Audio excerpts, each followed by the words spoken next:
everybody. I forgot to do one part of my video, so I'm going to go ahead and do that now. So for the ministry takeaways for each interview, for student one, um, I think. I think the biggest thing in my mind is the importance of listening. Um, I think it's easy for us to ignore the things that non-Christians say because we say, oh, they don't understand, or oh, they don't have a right to criticize us.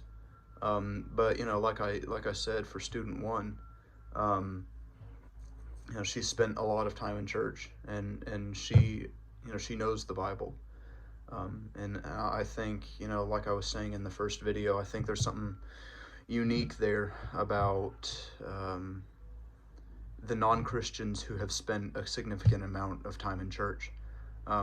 There's a lot of non-Christians who didn't grow up in church. A lot of them, yeah, maybe they don't know exactly how church works, and there are a lot of things they don't know. But people who did grow up in church and are non-Christians, I think they could have something really special to say.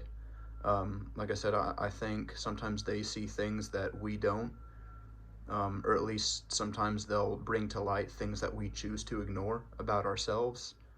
And I think that's really important, and those people need to be listened to. That doesn't mean that all of their criticisms have merit, but a lot of them, I would argue, probably do.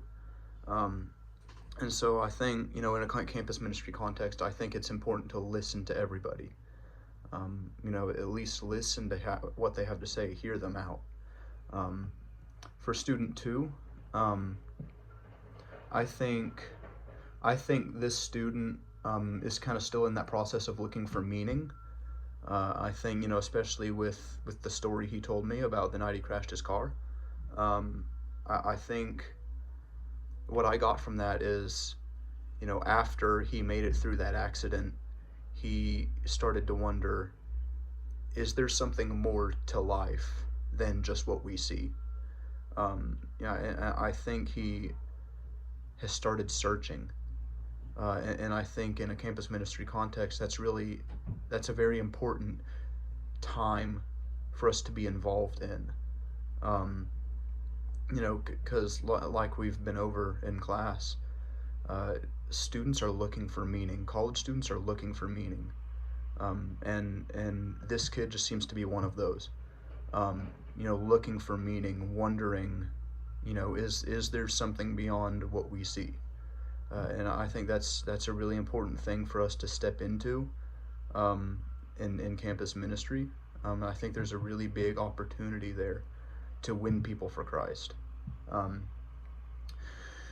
For the third student,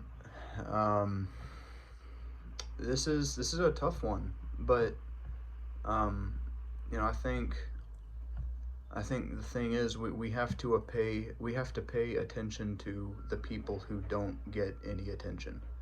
That was something that Jesus did repeatedly throughout his ministry. Paying attention to the people who fall through the cracks. Here in Columbia, I think all too often, the people who live in poverty will fall through the cracks. Because they all kind of live together.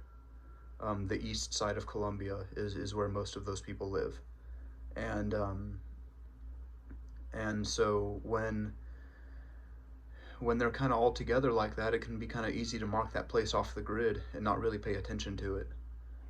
Whereas it would be a lot harder to do that if they were kind of spread out. But because I have to say, they are very, it may be 25% of Columbia, but they're very compartmentalized.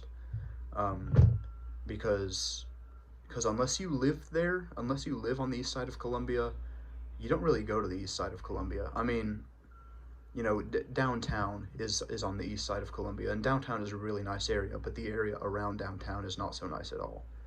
And so it's really easy for us to compartmentalize those people.